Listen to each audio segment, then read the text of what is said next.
Hay historias que nacen en la tierra y otras que se entierran en el corazón del hombre. Esta es una de ellas, una historia de orgullo, humildad y redención. En lo alto de los Andes, donde el aire es tan puro como el silencio, nació Ismael Quispe, hijo de campesinos. En Yurasiacu, un pueblo olvidado por los mapas, pero abrazado por el cielo, él fue el menor de 7 hermanos. Su padre, don Eulogio, cultivaba papa y maíz. Su madre, Teresa, horneaba pan en hornos de barro. Ismael no tenía juguetes, pero tenía sueños. Un día, alzando un martillo de madera hecho por él mismo, prometió a su madre: «Algún día te voy a construir una casa de madera, fuerte como papá y bonita como tus panes». Mientras tanto, en la costa del país, en una casa moderna con vista al mar, nacía Alonso del Solar, hijo único, rodeado de lujos, pero no de afecto. Su padre, Esteban, era un empresario exitoso, pero despiadado. Su madre, Verónica, hermosa, pero distante.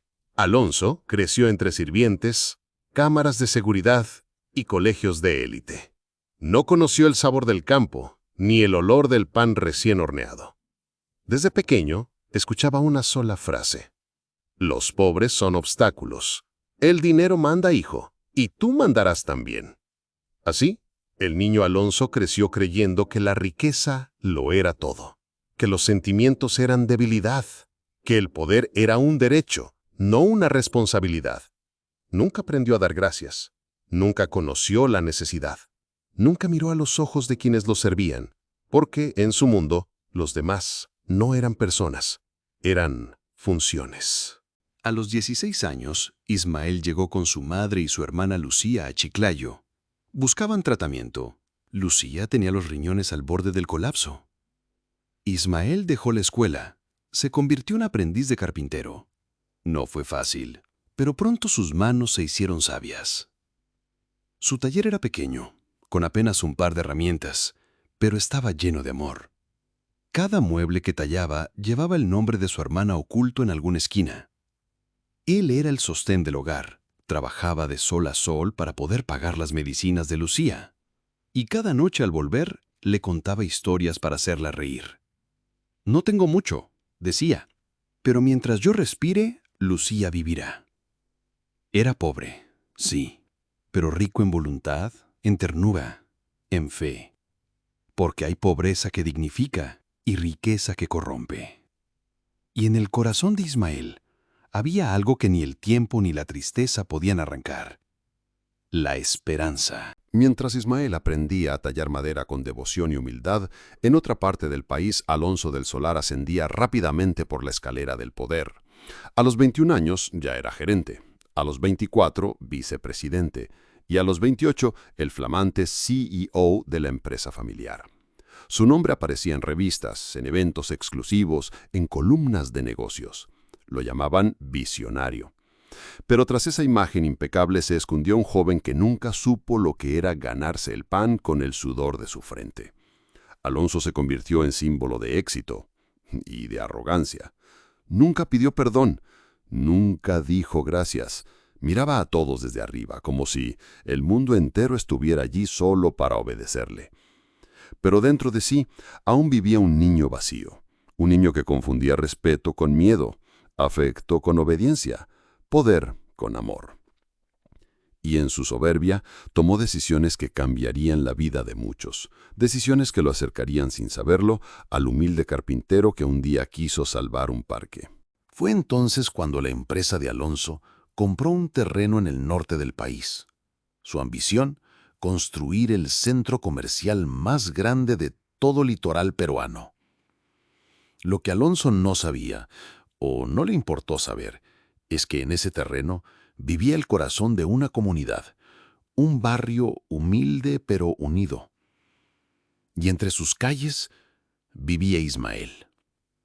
El parque central, donde los niños jugaban y los abuelos conversaban, era mantenido por los propios vecinos. Ismael tallaba bancas, reparaba columpios y cada diciembre construía un pequeño pesebre de madera para su hermana Lucía. Era un lugar sagrado para ellos. No por lujo, sino por memoria, por cariño, por historia. Pero las máquinas no preguntaron, solo llegaron.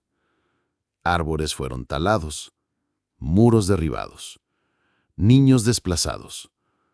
El parque fue cercado. Los vecinos protestaron, reunieron firmas, lloraron, pero Alonso ni se inmutó. Para él solo era un terreno más en su imperio, y para Ismael era como ver cómo se arrancaba una parte de su hermana aún viva. Una mañana, decidido y con el corazón en la mano, Ismael se presentó en la oficina del proyecto. Llevaba una carta escrita a mano. El sobre estaba un poco arrugado, pero su contenido era puro. Se acercó con respeto y le dijo a la secretaria: «Por favor, dígale al ingeniero responsable que esto es importante». Horas más tarde, Alonso apareció. Ismael, con la voz firme pero tranquila, habló. «Mi hermana Lucía está en cama. No puede caminar. Desde su ventana, lo único que la hace sonreír es ese parque. Le pido, señor, que no lo destruya». Alonso abrió la carta sin prisa. La leyó por encima. Luego la dobló con indiferencia y respondió sin mirarlo: «Si quiere naturaleza, vuelva al cerro. Aquí estamos construyendo progreso». Ismael no dijo nada. Solo asintió con los ojos apagados. Se fue en silencio. Pero por dentro, algo se quebró. Y esa noche, mientras Lucía dormía, él lloró. Bienaventurados los que lloran, porque ellos recibirán consolación. Mateo 5:4. Las obras continuaron. Las máquinas rugían cada día más cerca. El parque fue destruido. La tierra que guardaba memoria se volvió polvo. Pero mientras el concreto avanzaba, algo invisible también empezaba a derrumbarse: la vida de Alonso. Una investigación fiscal lo puso en el centro de un escándalo de corrupción y lavado de dinero. La noticia se esparció como fuego. Las acciones de su empresa cayeron. Los inversionistas lo abandonaron. Su padre, que siempre lo presionó, murió en medio del escándalo. Su madre, afectada por el estrés, fue diagnosticada con Alzheimer avanzado. En menos de 3 meses, Alonso del Solar lo perdió todo. Dejó de aparecer en las portadas. Nadie contestaba sus llamadas. El hombre que había despreciado a tantos, ahora se encontraba solo. Y por primera vez sintió lo que era el vacío. Mientras tanto, en el mismo barrio donde una vez se alzó con soberbia, Ismael seguía de pie. Su taller seguía funcionando, aunque humilde. Su hermana Lucía seguía luchando desde su cama, y él continuaba tallando madera con esperanza. No tenía riquezas, no tenía fama, pero tenía propósito y fe. Una mañana cualquiera, sin prensa, sin guardaespaldas, Alonso regresó al barrio. Nadie lo reconoció al principio. Venía sin traje, sin auto, solo y con los ojos bajos. Los vecinos lo miraban con desconfianza. Algunos se alejaron, otros lo insultaron en silencio. Pero Ismael lo vio desde su taller y lo reconoció. Alonso se acercó con humildad y dijo: «He perdido todo. Mi empresa, mi familia, mi salud. Pero sé que tú sigues de pie». Ismael no respondió con rencor. Solo lo invitó a entrar. Le ofreció pan con queso, y por primera vez en mucho tiempo, Alonso se sintió en paz. Lucía murió esa misma semana. Su cuerpo, agotado por los años de enfermedad, no resistió más. Pero antes de partir, dejó una última carta, escrita con esfuerzo, con manos temblorosas y corazón firme. Decía: «No odien, porque si el corazón se llena de odio, no queda espacio para la esperanza. Perdona, Ismael. Perdona tú también, Alonso. porque solo el que perdona vive en libertad. Alonso lloró en el pequeño funeral. No conocía a Lucía, pero su partida le dolió más que la de muchos que tuvo cerca toda su vida. Ismael, con los ojos húmedos, pero la voz serena, colocó una cruz de madera junto a su tumba. En ella talló a mano una sola palabra: luz. Y esa noche, bajo el cielo estrellado del barrio, dos hombres distintos compartieron el silencio y el mismo dolor. No hubo discursos, no hubo reproches, solo el sonido del viento y el susurro de una redención que apenas comenzaba. Días después, Alonso vendió lo poco que le quedaba: su auto, su reloj, algunos trajes. Con ese dinero no buscó viajar ni recuperar su estatus. Lo donó todo para restaurar el parque. Volvió al barrio, esta vez con herramientas en mano. Junto a Ismael, comenzó a trabajar desde el amanecer hasta el anochecer. No había cámaras, no había aplausos, solo polvo, madera y dos hombres construyendo algo más que bancas, reconstruyendo su humanidad. Juntos sembraron árboles, juntos pintaron muros, juntos compartieron silencios que decían más que 1000 palabras. El parque fue rebautizado por los vecinos como Esperanza Viva. Y en el centro, Ismael talló una estatua de Lucía sentada en una banca, con una sonrisa que parecía eterna. Muchos niños comenzaron a jugar nuevamente allí. Las risas volvieron, las flores brotaron, y entre el olor a madera y el sol cayendo en el horizonte, nació una amistad forjada en el dolor y restaurada en el amor. La historia pudo haber terminado ahí, pero no lo hizo. Una noche, una vela mal apagada en el mercado inició un incendio. El fuego se propagó con rapidez. Las llamas devoraban techos, paredes, recuerdos. El viento, cómplice de la tragedia, llevó el fuego hasta el barrio. Las casas ardían. El parque también. El taller de Ismael quedó en cenizas. Todo el esfuerzo de años, todo lo que habían reconstruido, desapareció en pocas horas. Los gritos, el llanto, el humo llenaron el aire. Fue una de las peores noches que la comunidad había vivido. Muchos lo perdieron todo. El gobierno declaró estado de emergencia. Y el barrio, otra vez, quedó en ruinas. Pero algo había cambiado. Esta vez, no hubo abandono, no hubo indiferencia. En medio de la oscuridad, la fe se encendió más fuerte que el fuego. Y de entre las cenizas, volvió a surgir la esperanza. Alonso, sin un solo en el bolsillo, no se rindió. Tomó su viejo celular y llamó a contactos que aún le respondían. Explicó la situación, suplicó ayuda, tocó puertas, viajó, insistió.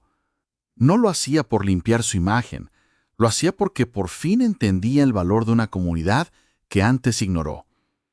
Y la respuesta no tardó. Fundaciones, iglesias, voluntarios y médicos comenzaron a llegar. Un grupo de arquitectos ofreció diseñar viviendas seguras. Universitarios de ingeniería se ofrecieron para construir. Empresas donaron herramientas, alimentos y hasta libros para una nueva biblioteca. Ismael, aunque dolido, volvió a tallar. Usó restos de madera quemada para comenzar de nuevo. Y en cada golpe de martillo dejaba una oración, un recuerdo, una promesa. La comunidad se organizó como nunca antes, no por orden externa, sino por amor propio. Y día a día, ladrillo a ladrillo, el barrio renacía. Pasaron semanas, luego meses. Donde antes hubo cenizas, surgieron casas nuevas. Donde hubo llanto, volvieron las risas. Y donde todo parecía perdido, floreció la unidad. El nuevo parque se inauguró con una ceremonia sencilla pero conmovedora. En el centro, la estatua de Lucía fue restaurada. Junto a ella, Un nuevo letrero de madera decía: aquí se forjó una comunidad no por lo que tenía, sino por lo que creía. Ismael ya no era solo un carpintero, ahora era un maestro, un guía. Enseñaba a los niños del barrio a tallar madera, pero también a tallar paciencia, humildad y esperanza. Alonso, por su parte, nunca volvió al mundo de los negocios. Había encontrado algo más valioso que una empresa. Había encontrado propósito. Ambos, sin buscarlo, se convirtieron en pilares, y juntos demostraron que cuando el orgullo cae, el amor puede levantar lo que parecía imposible. Desde entonces, Alonso e Ismael visitan hospitales y albergues, construyen comedores, reparan techos, donan su tiempo, sus manos y su historia. Los niños los rodean, los escuchan, los admiran, no por sus títulos, no por sus logros, sino por lo que ahora representan. Testimonio vivo de transformación. A veces, Alonso se queda en silencio observando el parque, y cuando alguien le pregunta qué fue lo que más lo marcó, él responde: una carta escrita con manos débiles, una cruz con una sola palabra, y un pan con queso compartido sin prejuicios.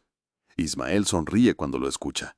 No habla mucho, nunca lo hizo, pero en su mirada se lee una verdad inmensa. El amor no se predica, se construye. Y así, dos hombres que venían de mundos opuestos hoy caminan la misma vereda. Una vereda que no lleva al éxito, sino al servicio. Una vereda donde Dios nunca dejó de estar. Cada aniversario del barrio se realiza una ceremonia pequeña, sin lujos, pero llena de vida. Los vecinos traen flores, panes, dibujos de sus hijos. Se leen poemas, se cuentan historias y siempre, sin falta, alguien se acerca a la estatua de Lucía y le agradece en voz baja.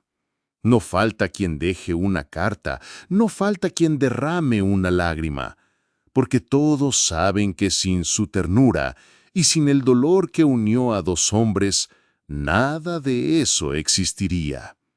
En una ocasión, una niña del barrio le preguntó a Alonso: ¿por qué ayudaste si tú antes no nos querías?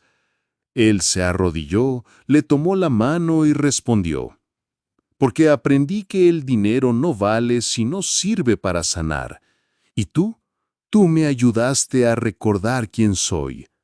La niña no entendió del todo, pero lo abrazó, y Alonso volvió a llorar, esta vez no de tristeza, sino de gratitud.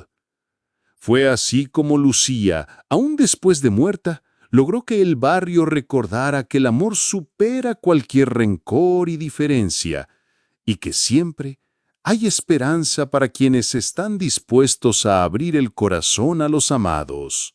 El tiempo pasó. Las estaciones cambiaron. Los niños crecieron. Algunos partieron a la ciudad. Otros regresaron con sus propios hijos. Pero el espíritu del barrio nunca se fue.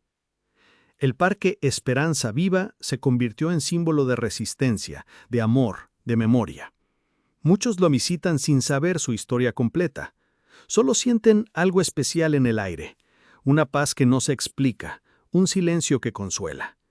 Y cuando preguntan por la estatua de la niña sentada en la banca, alguien siempre responde: ella fue luz en la oscuridad, y gracias a ella, dos hombres encontraron el camino. Alonso e Ismael envejecen con dignidad. Caminan juntos cada mañana, a veces en silencio, a veces riendo como niños. No necesitan decir mucho, porque el lenguaje del alma ya lo dominan. Y en cada paso, en cada rincón del barrio, Dios camina con ellos. Una tarde, mientras el sol caía sobre los tejados renovados, Ismael se detuvo frente a su taller, ahora reconstruido y lleno de vida. Tomó un pedazo de madera y comenzó a tallar. No tenía prisa. Cada corte era suave, medido, como si el tiempo ya no le apurara. Alonso llegó con 2 cafés en la mano. Se sentó a su lado, sin decir palabra.